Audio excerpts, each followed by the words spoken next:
ಎಲ್ಲರಿಗೂ ನಮಸ್ಕಾರ. ಗುರುಗೌರಿ study centre Gadag ನಮ್ದು ಯೂಟ್ಯೂಬ್ ಚಾನಲ್ ಇದೆ ರೀ. ಇನ್ನೂ ಯಾರು ಸಬ್ಸ್ಕ್ರೈಬ್ ಆಗಿಲ್ಲ ಪ್ಲೀಸ್ ಸಬ್ಸ್ಕ್ರೈಬ್ ಆಗಿರಿ. ಅದ ಹೆಸರಿನೊಳಗೆ ಟೆಲಿಗ್ರಾಮ್ ಗ್ರೂಪ್ ಇದೆ, ಪ್ಲೀಸ್ ಜಾಯಿನ್ ಆಗಿರಿ. ಅಲ್ಲೂ ಪ್ರತಿದಿನ ನಾವು ಇಂಪಾರ್ಟೆಂಟ್ ಕ್ವಶನ್ಸನ್ನು ಕೊಡುವಂಥ ಪ್ರಯತ್ನವನ್ನು ಮಾಡ್ತಾ ಇರ್ತೀವಿ. ಓಕೆ, ಇವತ್ತು ನಾವು ಕಾರ್ಟೆಕ್ನವರು Karnataka TET 2022 model question paper ಹೌದ್ರಿ ಏನು ಬಿಟ್ಟಿದಾರಲ್ರಿ, ಅದರೊಳಗೆ ಸೈನ್ಸ್ ಪೇಪರ್ 2 ಬಿಡಿಸುವಂಥ ಪ್ರಯತ್ನವನ್ನು ನಾವು ಇಲ್ಲೇ ಮಾಡೋಣ. ಮೊದಲನೇ ಪ್ರಶ್ನೆ, 5 kg ದ್ರವ್ಯರಾಶಿ ಉಳ್ಳ ಒಂದು ವಸ್ತುವಿನ ತೂಕ ಚಂದ್ರನಲ್ಲಿ 8.15 ನ್ಯೂಟನ್ ಆದರೆ ಚಂದ್ರನಲ್ಲಿ 8 kg ದ್ರವ್ಯರಾಶಿ ಉಳ್ಳ ವಸ್ತುವಿನ ತೂಕ ಎಷ್ಟು ಅಂತ ಕೇಳಿದಾರೆ. ನಿಮಗೊಂದು ವಿಷಯ ಗೊತ್ತಿರಬೇಕು, ದ್ರವ್ಯರಾಶಿ ಸ್ಥಳದಿಂದ ಸ್ಥಳಕ್ಕೆ ಚೇಂಜ್ ಆಗೋದಿಲ್ಲ, ವೇರಿ ಆಗಂಗಿಲ್ಲ, ವ್ಯತ್ಯಾಸವನ್ನು ಆಗೋಂಗಿಲ್ಲ. ಬಟ್ ತೂಕದಲ್ಲಿ ಏನಾಗ್ತೈತ್ರಿ, ವ್ಯತ್ಯಾಸ ಆಗ್ತೈತಿ. ನಮಗೆ ತೂಕದ ಸೂತ್ರ ಗೊತ್ತೈತಿ, W m × G. G ಅಂದ್ರೆ ಗುರುತ್ವ ವೇಗೋತ್ಕರ್ಷ, acceleration due to gravity. M ಅಂದ್ರೆ ಮಾಸ್ ದ್ರವ್ಯರಾಶಿ, W ಅಂದ್ರೆ ವೇಟ್. ಹೌದ್ರಿ, ಏನು ಕೊಟ್ಟಾರ್ರಿ, 5 kg ದ್ರವ್ಯರಾಶಿ ಉಳ್ಳ ವಸ್ತುವಿನ ತೂಕ ಎಷ್ಟೈತ್ರಿ, 8.15 ತೂಕ ಐತಿ. ಅದ್ರ ದ್ರವ್ಯರಾಶಿ ಎಷ್ಟೈತ್ರಿ, 5 kg. ನಮಗೆ G ವ್ಯಾಲ್ಯೂ ಗೊತ್ತಿಲ್ಲ, ಫೈಂಡ್ ಔಟ್ ಮಾಡ್ಬೇಕು. G = 8.15 divided by 5. ಈ ಕಡೆ ಬಂದ್ರಿ, ಹಾಂ ಕಟ್ತೋಡ್ರಿ. 5 1 5, 5 1 5, 3 ಉಳಿತು 31 ಆಯಿತು, 5 6 30, 1 ಉಳಿತ್ರಿ 15 ಆಯ್ತು, 5 3 15. ಹಾಗಾದ್ರೆ G ಎಷ್ಟು ಬಂದ್ರಿ, 1.63. ಗುರುತ್ವ ವೇಗೋತ್ಕರ್ಷ ವೇಗ ಅಂದ್ರೆ ರೀ SI ಮಾನ ಏನ್ರಿ, ಮೀಟರ್ ಪರ್ ಸೆಕೆಂಡ್ ಸ್ಕ್ವೇರ್. ಹೌದಾ, ಇನ್ನೊಂದು ಸ್ವಲ್ಪ ಈ ಕಡೆ ಬರ್ದಿರ್ತೀನಿ. ಈಗ ನೋಡ್ರಿ, ಈ G ವ್ಯಾಲ್ಯೂ ಮತ್ತು ನಮಗೆ ಮಾಸ್ ಕೊಟ್ರಿ, 8 kg ತೂಕ ಎಷ್ಟೈತಿ ಅಂತ ಕೇಳ್ಯಾರ. ಸೊ ಹಂಗಂದ್ರೆ 8 kg ಮತ್ತು ನಮ್ಗೆ ಗುರುತ್ವ ವೇಗೋತ್ಕರ್ಷ ಗೊತ್ತೈತಿ. ಇವೆರಡು ಗೊತ್ತಿದ್ರೆ ನಾವೇನು ಫೈಂಡ್ ಔಟ್ ಮಾಡ್ಬೋದು ರೀ, ವೇಟನ್ನು ಫೈಂಡ್ ಔಟ್ ಮಾಡ್ಬೋದು. ಹಂಗೆ W = mg. ನಾವು ಈಗ ವೇಟ್ ಫೈಂಡ್ ಔಟ್ ಮಾಡಬೇಕು. 8 kg ದ್ರವ್ಯರಾಶಿ ಉಳ್ಳ ವಸ್ತು ಹೌದ್ರಿ ಎಷ್ಟು ತೂಕ ಇರ್ತೈತಿ ಅನ್ನೋದನ್ನು ಫೈಂಡ್ ಔಟ್ ಮಾಡಬೇಕು. G ವ್ಯಾಲ್ಯೂ ಕಂಡು ಹಿಡ್ಕೊಂಡೇವಿ. ಚಂದ್ರನ ಮೇಲೆ ಗುರುತ್ವ ವೇಗೋತ್ಕರ್ಷ ಎಷ್ಟೈತಂತ್ರಿ, 1.63. ಮಲ್ಟಿಪ್ಲಿಕೇಶನ್ ಮಾಡಿರಿ. ಹಾಂ, 8 3 24, 8 6 48, 2 50, 8 1 8, 8 1 5 13, 13.04 ನ್ಯೂಟನ್. ತೂಕದ SI ಮಾನ ಏನ್ರಿ, ನ್ಯೂಟನ್. ನೋಡ್ರಿ ಆಪ್ಷನ್ ಎಷ್ಟು ನಿಂತೈತ್ರಿ, 13. ಬಲದ SI ಮೂಲಮಾನದಲ್ಲಿ ಈ ಕೆಳಗಿನ ಯಾವ ಭೌತಿಕ ಪರಿಮಾಣ ಕಂಡು ಬರುವುದಿಲ್ಲ ಅಂತ ಹೇಳಿದ್ದಾರೆ. ದ್ರವ್ಯರಾಶಿ, ಉದ್ದ, ಸಮಯ, ಪ್ರಕಾಶ ಮಾಡುತ್ತೆ. ನಿಮಗೆ ಗೊತ್ತಿರಬೇಕು, ಭೌತಿಕ ಪರಿಮಾಣಗಳನ್ನು ನಾವು 2 ವಿಧಗಳಲ್ಲಿ ಮಾಡ್ತೇವೆ. ಒಂದು ಮೂಲಭೂತ ಪರಿಮಾಣಗಳು, ಇನ್ನೊಂದು ನಿಷ್ಪನ್ನ ಪರಿಮಾಣಗಳು, ಅಥವಾ ಅದಕ್ಕೆ ನಾವು ಉತ್ಪನ್ನ ಪರಿಮಾಣಗಳು ಅಂತ ಕರಿತೀವಿ. ಮೂಲಭೂತ ಪರಿಮಾಣಗಳು 7 ಇದಾವ್ರಿ. ಅವು ಸ್ವತಂತ್ರವಾಗಿರ್ತಾವೆ, ಯಾವುದ್ರ ಮೇಲೂ ಅವಲಂಬನೆ ಆಗಿರೋದಿಲ್ಲ. ಅವು 7 ಯಾವಪ್ಪ ಅಂತಂದ್ರೆ ದ್ರವ್ಯರಾಶಿ, ಉದ್ದ, ಸಮಯ, ಪ್ರಕಾಶಮಾನತೆ ಕೊಟ್ಟಿದ್ದಾರೆ. ಇನ್ನು 3 ಯಾವ ಅಂತಂದ್ರೆ, ಒಂದು ವಿದ್ಯುತ್ ಪ್ರವಾಹ, ಇದು ವಸ್ತುವಿನ ಪ್ರಮಾಣ, ಆಮೇಲೆ ತಾಪ. ಇವು 7 ಮೂಲಭೂತ ಪರಿಮಾಣಗಳು. ನಿಷ್ಪನ್ನ ಪರಿಮಾಣಗಳು, ಉತ್ಪನ್ನ ಪರಿಮಾಣಗಳು ಅಂತಂದ್ರೆ ಏನ್ರಿ, ಈ ಮೂಲಭೂತ ಪರಿಮಾಣಗಳನ್ನು ಬಳಸ್ಕೊಂಡು ನಾವು ನಿಷ್ಪನ್ನ ಪರಿಮಾಣಗಳನ್ನು ಏನು ಮಾಡ್ತೀವಿ, ವ್ಯಕ್ತಪಡಿಸ್ತೇವೆ. ಉದಾಹರಣೆಗೆ ವಿಸ್ತೀರ್ಣ ಆಗಿರ್ಬೋದು. ವಿಸ್ತೀರ್ಣ ಅಂದ್ರೆ ನಾವು ಏನು ಮಾಡ್ತೀವಿ ರೀ, ಅಲ್ಲಿ ಉದ್ದ ಗುಣಿಸು ಅಗಲ ಅಂತ ತೊಗೊತೀವಿ. ಅಂದ್ರೆ ಉದ್ದ ಬಂತಿಲ್ರಿ, ಈ ಮೂಲಭೂತ ಪರಿಮಾಣಗಳನ್ನು ನಾವು ಅಲ್ಲಿ ಯೂಸ್ ಮಾಡ್ಕೋತೀವಿ. ಅಥವಾ ಗಾತ್ರ ಆಗಿರ್ಬೋದು, ಬಲ ಆಗಿರ್ಬೋದು, ಸಂವೇಗ ಆಗಿರ್ಬೋದು, ಇವೆಲ್ಲ ಏನಾಗ್ತಾವ್ರಿ, ನಿಷ್ಪನ್ನ ಪರಿಮಾಣಗಳಾಗ್ತಾವೆ. ಮೂಲಭೂತ ಪರಿಮಾಣಗಳಂದ್ರೆ ಇವು 7 ರೀ. ಇದ್ರೊಳಗೆ ಯಾವುದು ಕಂಡು ಬರಂಗಿಲ್ಲ ಅಂತ ಕೇಳ್ತಿದ್ದಾರೆ ಅವ್ರು ಕ್ವಶನ್. ಓಕೆ, ಬಲ ಅಂತಂದ್ರೆ ನಮಗೆ ಗೊತ್ತೈತಿ, ಫೋರ್ಸ್.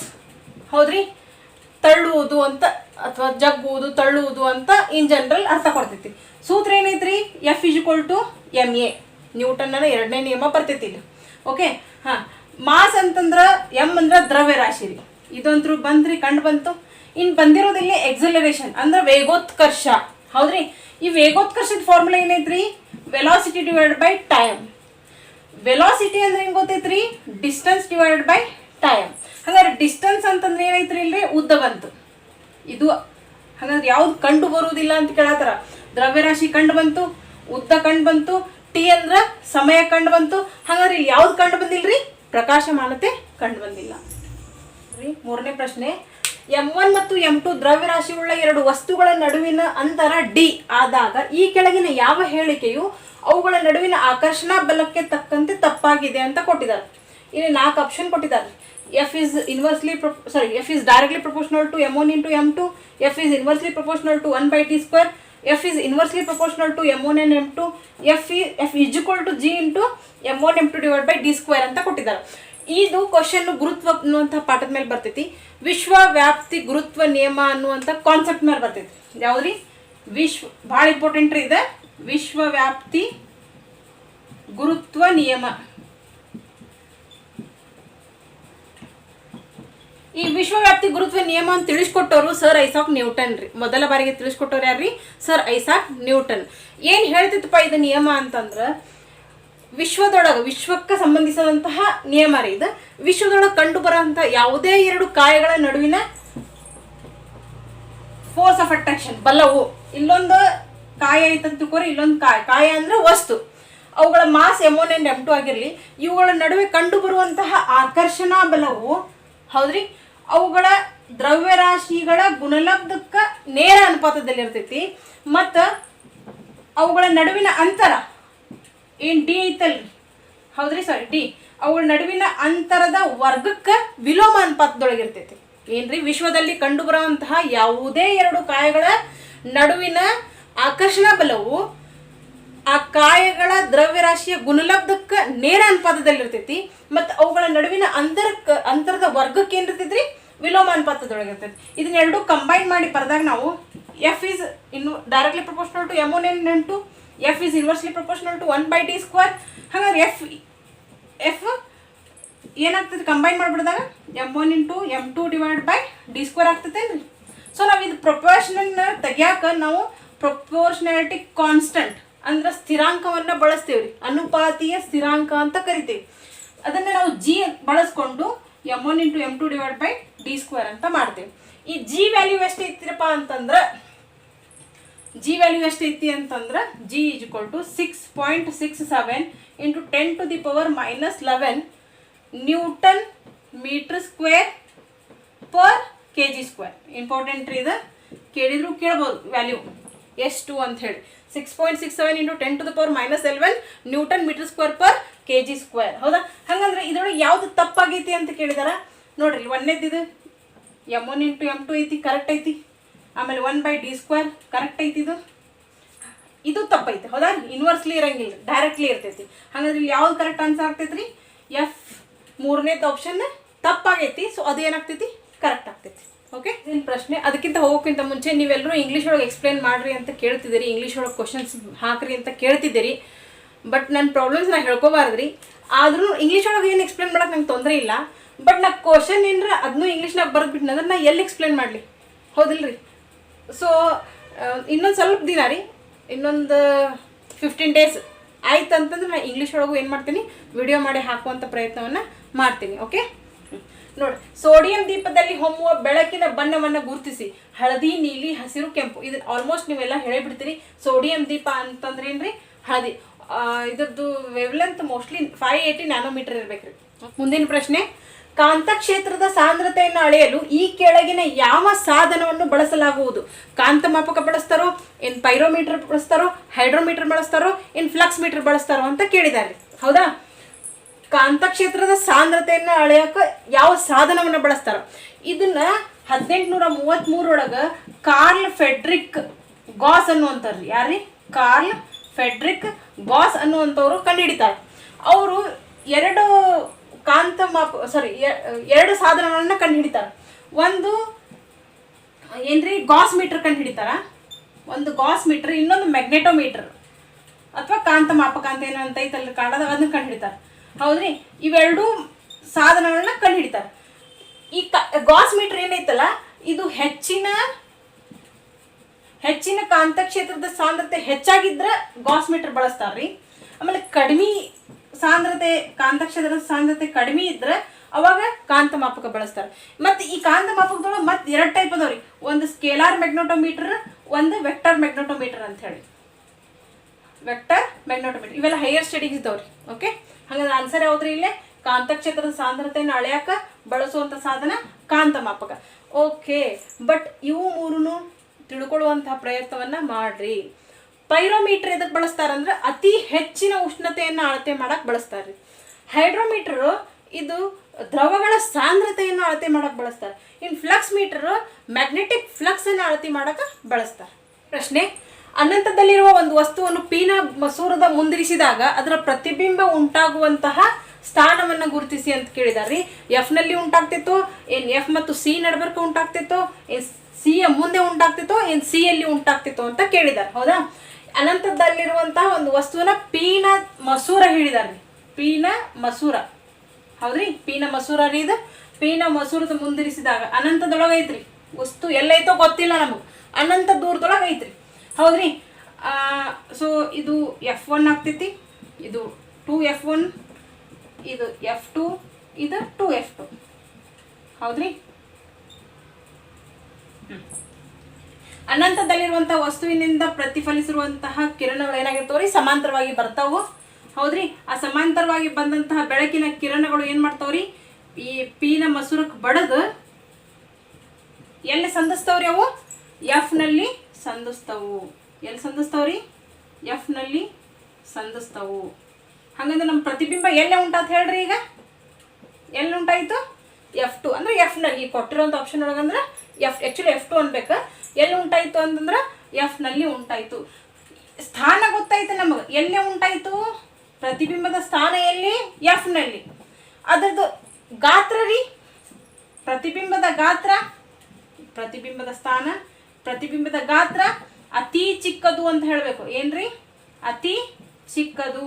ಹೌದ್ರಿ? ಇನ್ನು ಅದರದ್ದು ಸ್ವಭಾವ ಸತ್ಯ ಪ್ರತಿಬಿಂಬ ಆಗಿರ್ತೈತ್ರಿ. ಸತ್ಯ ಪ್ರತಿಬಿಂಬ ಆಗಿತ್ತು ಅಂದ್ರೆ ತಲೆ ಕೆಳಗಾಗಿರ್ತೈತ್ರಿ, ಯಾವಾಗಲೂ ತಲೆ ಕೆಳಗಾಗಿರ್ತೈತಿ. ಹೌದಾ ರೀ? ಸತ್ಯ ಪ್ರತಿಬಿಂಬ ಅಂತಂದ್ರೆ ನಾವು ಆ ಪ್ರತಿಬಿಂಬವನ್ನು ಪರದೆಯ ಮೇಲೆ ಹಿಡಿಬೋದ್ರಿ. ಅದು ಯಾವಾಗ್ಲೂ ಮಸೂರದ ಮುಂಭಾಗದೊಳಗೆ ಉಂಟಾಗ್ತೈತಿ. ಆಮೇಲೆ ಪೀನ ಮಸೂರವನ್ನು ನಾವೇನು ಕರಿತೀವಿ ಅಂದ್ರೆ ಕೇಂದ್ರೀಕರಿಸುವ ಮಸೂರ ಅಂತ ಕರಿತೇವೆ. ಒಂದು ಪಾತ್ರೆಯಲ್ಲಿ 20 ಸೆಂಟಿಮೀಟರ್ವರೆಗೆ ತಿಳಿಯಾದ ದ್ರವವನ್ನು ತುಂಬಿ ಮೇಲಿನಿಂದ ವೀಕ್ಷಿಸಿದಾಗ ಅದರ ಎತ್ತರ 15 ಸೆಂಟಿಮೀಟರ್ ಎಂದು ಗೋಚರಿಸುತ್ತದೆ. ಹಾಗಾದರೆ ತಿಳಿಯಾದ ದ್ರವದ ವಕ್ರೀಭವನ ಸೂಚ್ಯಾಂಕವನ್ನು ಕಂಡುಹಿಡಿಯಿರಿ ಅಂತ ಹೇಳಿದ್ದಾರೆ. ಇಲ್ಲಿ ವಕ್ರೀಭವನ ಅನ್ನುವಂಥ ಪ್ರಕ್ರಿಯೆ ವಿದ್ಯಮಾನ ಅಂದ್ರೆ ಏನು ಗೊತ್ತಿರಬೇಕು. ವಕ್ರೀಭವನ ಅಂದ್ರೆ ಏನ್ರಿ? ಬೆಳಕು ಒಂದು ಮಾಧ್ಯಮದಿಂದ ಇನ್ನೊಂದು ಮಾಧ್ಯಮಕ್ಕೆ ಚಲಿಸುವಾಗ ತನ್ನ ಪ್ರಸರಣ ದಿಕ್ಕನ್ನು ಬದಲಾಯಿಸ್ತೈತ್ರಿ. ತಾನು ಬರುವಂತಹ ಏನು ರೇ ಇರ್ತೈತಲ್ಲ, ಬೆಳಕಿನ ಕಿರಣ ಬರ್ತಿರ್ತೈತಲ್ಲ, ಅದು ತನ್ನ ಮಾರ್ಗವನ್ನು, ತನ್ನ ಪ್ರಸರಣದ ದಿಕ್ಕನ್ನು ಬದಲಾಯಿಸ್ತೈತಿ. ಆ ವಿದ್ಯಮಾನಕ್ಕೆ ನಾವೇನು ಕರಿತೀವಿ? ವಕ್ರೀಭವನ ಅಂತ ಕರಿತೀವಿ. ಇನ್ನು ವಕ್ರೀಭವನ ಸೂಚ್ಯಾಂಕ ಅಂದ್ರೆ ಅದು ಎಷ್ಟರ ಮಟ್ಟಿಗೆ ಬಾಗ್ತು, ಬೆಳಕು ಒಂದು ಮಾಧ್ಯಮದಿಂದ ಇನ್ನೊಂದು ಮಾಧ್ಯಮಕ್ಕೆ ಚಲಿಸುವಾಗ ಅದು ಎಷ್ಟು ಪ್ರಮಾಣದೊಳಗೆ ಬಾಗ್ತು, ಬೆಂಡಾಯಿತು ಅನ್ನೋದನ್ನ ನಾವೇನಂತೀವಿ? ವಕ್ರೀಭವನ ಸೂಚ್ಯಾಂಕ ಅಂತ ಕರಿತೀವಿ. ಈಗ ನೋಡ್ರಿ, ಇವ್ರು ಕೊಟ್ಟಂತ ಲೆಕ್ಕದೊಳಗೆ ಹೌದ್ರಿ, ಒಂದು ಪಾತ್ರೆ ಐತಿ. ಆ ಪಾತ್ರೆ ಒಳಗೆ 20 ಸೆಂಟಿಮೀಟರ್ವರೆಗೆ ತಿಳಿಯಾದ ದ್ರವನ್ನ ಹಾಕಿವಿ ಅಂತಂದ್ರೆ ಏನ್ರಿ? ಇದು ಹೈಟ್ 20 ಸೆಂಟಿಮೀಟರ್ ಐತ್ರಿ. ಅದ್ರೊಳಗೆ ತಿಳಿಯಾದ ದ್ರವ ಐತಂತ ಇಮ್ಯಾಜಿನ್ ಮಾಡ್ಕೋರಿ. ಮೇಲಿನಿಂದ ವೀಕ್ಷಿಸಿದಾಗ ನಾವಿಲ್ಲಿಂದ ವೀಕ್ಷಿಸ್ತೇವಪ್ಪ, ನಾವಿಲ್ಲಿಂದ ವೀಕ್ಷಣೆ ಮಾಡ್ತೇವೆ. ಹೌದಾ? ಈಗ ಬಂದ್ರಿ ಒಂದು ಬೆಳಕಿನ ಕಿರಣ ಬಂತಂತ ತಿಳ್ಕೊರಿ, ನಾವಿಲ್ಲಿಂದ ವೀಕ್ಷಣೆ ಮಾಡತ್ತೀವಿ. ಈ ಬೆಳಕಿನ ಕಿರಣ ಈಗ ಇದು ಏನ್ರಿ? ಗಾಳಿ ಮಾಧ್ಯಮ, ಇದು ವಿರಳ ಮಾಧ್ಯಮ ಆಗ್ತೈತಿ. ಇದು ಏನಾಗ್ತೈತ್ರಿ? ಸಾಂದ್ರ ಮಾಧ್ಯಮ ಆಗ್ತೈತಿ. ಹೌದಾ? ಬೆಳಕಿನ ಕಿರಣ ಹಿಂಗೆ ಬರಬೇಕಾದ್ರೆ ಹೌದ್ರಿ ಏನಾಗ್ತೈತಿ ಹೇಳ್ರಿ ಅಲ್ಲಿ? ವಿರಳ ಮಾಧ್ಯಮದಿಂದ ಸಾಂದ್ರ ಮಾಧ್ಯಮಕ್ಕೆ ಬರಬೇಕಾದ್ರೆ ಬೆಂಡ್ ಆಗ್ತೈತಿ ಅಂತಂದೆಲ್ಲ. ಯಾಕೆ ಬೆಂಡ್ ಆಗ್ತೈತಿ, ಯಾಕೆ ಬಾಗ್ತೈತಿ ಬೆಳಕಿನ ಕಿರಣ ಅಂತಂದ್ರೆ ಬೆಳಕಿನ ವೇಗದೊಳಗೆ ವ್ಯತ್ಯಾಸ ಆಗ್ತೈತ್ರಿ. ಬೆಳಕಿನ ಕಿರಣದ ವೇಗದೊಳಗೆ ಏನಾಗ್ತೈತಿ? ವ್ಯತ್ಯಾಸ ಆಗ್ತೈತಿ. ನೋಡ್ರಿ, ಈ ವಿರಳ ಮಾಧ್ಯಮದಿಂದ ಸಾಂದ್ರ ಮಾಧ್ಯಮಕ್ಕೆ ಬರಬೇಕಾದ್ರೆ ಆ ಬೆಳಕಿನ ಕಿರಣ ಏನಾಗ್ತೈತಿ? ಇದು ಲಂಬ ಕಿರಣ ರೀ. ಇದು ಆ ಲಂಬದ ಕಡೆಗೆ ಬಾಗ್ತೈತ್ರಿ. ಅದು ಏನಾಗ್ತೈತ್ರಿ? ಲಂಬದ ಕಡೆಗೆ ಬಾಗ್ತೈತಿ. ಆ್ಯಕ್ಚುಲಿ ತಳ ಇಲ್ಲ ಐತಿ, ಹೌದಲ್ರಿ? ಇಲ್ಲಿ ಮಟ್ಟ ಬಂತದ ಬೆಳಕಿನ. ಬಟ್ ಇದಕ್ಕೆ ಬಡದು ಏನಾಗ್ತೈತಿ? ಹೊಳ್ ರಿಫ್ಲೆಕ್ಟ್ ಆಗ್ತೈತಿ. ಹಿಂಗೆ ಬಂದಿರ್ತೈತ್ರಿ, ಹಿಂಗೆ ಬಂದಿರ್ತೈತಿ. ಆ್ಯಕ್ಚುಲಿ ಇಲ್ಲಿ ಆಮೇಲೆ ಇದು ವೀಕ್ಷಣೆ ಮಾಡೋದ್ರಿ. ಬಂದಿರ್ತೈತಿ, ಹೊಳ್ಳಿ ಏನಾಗ್ತೈತಿ? ರಿಫ್ಲೆಕ್ಟ್ ಆಗ್ತೈತಿ. ಹೊಳ್ಳಿ ಹಿಂಗೆ ಹೋಗ್ತೈತಿ ಬೆಳಕಿನ ಕಿರಣ ಬಂದು ನಮ್ಮ ಕಣ್ಣೊಳಗೆ ಏನಾಗ್ತೈತ್ರಿ? ಅದ್ರದ್ದು ಬಂದು ಬಿಂಬ ಮೂಡ್ತೈತಿ. ಬಟ್ ಅದು ಇಲ್ಲಿ ಬಂದಂಗೆ ಕಾಣಿಸಂಗಿಲ್ರಿ. ಯಾಕೆ ಹೇಳ್ರಿ? ಯಾಕೆ ಹೇಳ್ರಿ? ಸ್ಟ್ರೇಟ್ ಲೈನ್ ಬಂತಂದ್ರೆ ಇಲ್ಲಿ ಬರ್ತೈತ್ರಿ, ಇಲ್ಲೇ ಐತಂದಂಗೆ ಕಾಣಿಸ್ತೈತಿ. ತಳ ಏನಾಗ್ತೈತಿ? ಇಲ್ಲಿ ಬಂದಂಗೆ ಕಾಣಿಸ್ತೈತಿ. ನಿಮ್ಗೆ ಒಂದು ಬಕೆಟ್ ಒಳಗೆ ನೀವು ಒಂದು ಕಾಯಿನ್ ಒಗ್ದಿರ ಅಂತ ತಿಳ್ಕೊರಿ, ಆ ಕಾಯಿನ್ ಮೇಲೆ ಬಂದಂಗೆ ಕಾಣಿಸ್ತೈತಿ. ಹೌದಲ್ರಿ? ಹಂಗಂದ್ರೆ ಅದ್ರದ್ದು ಅಪರೆಂಟ್ ಹೈಟ್ ಅಂತೀವಿ ನಾವು, ಅಪರೆಂಟ್ ಡೆಪ್ತ್ ಅಥವಾ ಹೈಟ್ ಅಂತ ಕರಿತೀವಿ. ಎಷ್ಟೇ ಅದು ಇಲ್ಲಿ ಬಂದಂಗೆ ಕಾಣಿಸ್ತೈತಿ. ಅದು ಎಷ್ಟು ಕೊಟ್ಟಾರವ್ರು? 15 ಸೆಂಟಿಮೀಟರ್ ಮೇಲೆ ಬಂದಂತೆ ಕಾಣಿಸ್ತೈತಿ ಅಂತ ಹೇಳಿದಾರೆ. ಹಂಗಂದ್ರೆ ಆ್ಯಕ್ಚುಯಲ್ ಡೆಪ್ತ್ 20 ಸೆಂಟಿಮೀಟರ್ ಐತಿ. ಬಟ್ ನಾವು ವೀಕ್ಷಣೆ ಮಾಡಿದಾಗ ಎಷ್ಟು ಸೆಂಟಿಮೀಟರ್ ಐತಂತ ಕಾಣಿಸ್ತೈತಿ? ಮೇಲಿನಿಂದ 15 ಸೆಂಟಿಮೀಟರ್ ಐತಿ ಅಂತ ಕಾಣಿಸ್ತೈತಿ. ನಮಗೆ ವಕ್ರೀಭವನ ಸೂಚ್ಯಾಂಕ ಕಂಡುಹಿಡಿಯಕ್ಕೆ ಹೇಳ್ಯಾರ್ರಿ. ಮ್ಯೂ ಹೌದ್ರಿ. ಅಂತಂದ್ರೆ ಏನಂದು ಡೆರಿವೇಶನ್ ಐತ್ರಿ ಅದು, actual depth divide by apparent depth ಅಂತ ಹೇಳಿ. ಆಕ್ಚುಯಲ್ ಡೆಪ್ತ್ 20 ಸೆಂಟಿಮೀಟರ್ ಐತಿ, ಅಪರೆಂಟ್ ಡೆಪ್ತ್ 15 ಸೆಂಟಿಮೀಟರ್ ಐತಿ. ಕಡ್ತಾ ಹೊಡೀರಿ.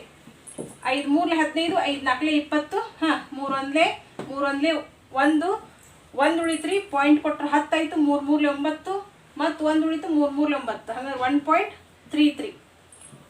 ನೆನ್ಪಿಟ್ಕೋರಿ, ವಕ್ರೀಭವನ ಸೂಚ್ಯಾಂಕಕ್ಕೆ ಯಾವುದೇ ರೀತಿಯಾದಂಥ SI ಮಾನ ಇಲ್ಲ. ಓಕೆ. 8ನೇ ಪ್ರಶ್ನೆ, 40 ವ್ಯಾಟ್ ವಿದ್ಯುತ್ ಸಾಮರ್ಥ್ಯ 40 ವ್ಯಾಟ್ ಸಾಮರ್ಥ್ಯದ ವಿದ್ಯುತ್ ಬಲ್ಬ್ 220 ವಿದ್ಯುತ್ ವಿಭವಾಂತರದ ಮೂಲಕ ಸಂಪರ್ಕಿಸಿದಾಗ ಬಲ್ಬ್ ಬೆಳೆಸಿಕೊಳ್ಳುವ ವಿದ್ಯುತ್ ಎಷ್ಟು ಅಂತ ಕೇಳಿದಾರೆ. 1.8 ಆಂಪಿಯರ್, 18 ಆಂಪಿಯರ್, 0.18 ಆಂಪಿಯರ್, 0.08, 0.018 ಆಂಪಿಯರ್. ಹೌದ್ರಿ. ಸಾಮರ್ಥ್ಯ ಅಂತಂದ್ರೆ ಏನ್ರಿ? ವಿದ್ಯುತ್ ಮಂಡಲದೊಳಗ ವಿದ್ಯುತ್ ಕ್ಷೀಣಿಸುವ ದರಕ್ಕೆ ನಾವೇನಂತ ಕರಿತೀವಿ? ಸಾಮರ್ಥ್ಯ ಅಂತ ಕರಿತೀವಿ. ನಾವೇನು ಬಳಕೆ ಮಾಡ್ಕೊಂತೇವಲ್ಲ ಆ ವಿದ್ಯುತ್ಕ್ಕೆ ನಾವೇನಂತೀವ್ರಿ? ಬಳಕೆ ಮಾಡ್ಕೊಳ್ಳೋದ್ರಿಂದ ಅಲ್ಲಿ ಕಡಿಮೆ ಕ್ಷೀಣಿಸ್ತೈತ್ರಿ. ಸೊ ಅದಕ್ಕೆ ನಾವೇನಂತೀವಿ? ಸಾಮರ್ಥ್ಯ ಅಂತ ಕರಿತೀವಿ. ಸಾಮರ್ಥ್ಯವನ್ನ ಪಿಲಿಂದ ಗುರುತಿಸ್ತೇವ್ರಿ. P = ಏನೈತ್ರಿ? IV. ಯಾಕಂದ್ರೆ ವಿದ್ಯುತ್ತಿನ ಜೊತೆಗೆ ಏನಾಗ್ತಿರ್ತೈತ್ರಿ? ವಿದ್ಯುತ್ ವಿಭವಾಂತರ ಇರ್ತೈತಿ. ಹೌದಾ? ಓಕೆ. ಪವರ್ ಎಷ್ಟು ಕೊಟ್ಟಾರ್ರಿ? 40 ವ್ಯಾಟ್ ಕೊಟ್ಟಾರ. ಸೊ I ಕಂಡು ಹಿಡಿಬೇಕು. V ಅಂತಂದ್ರೆ 220 ವೋಲ್ಟ್ ರೀ. ಸೊ ಈಸಿ ಅಲ್ಲ. ಹಂಗಂದ್ರೆ I = 40 ಭಾಗಲೆ 220 ಐತ್ರಿ. ಈ 0 ಕ್ಯಾನ್ಸಲ್. 2 2 4, 2 11.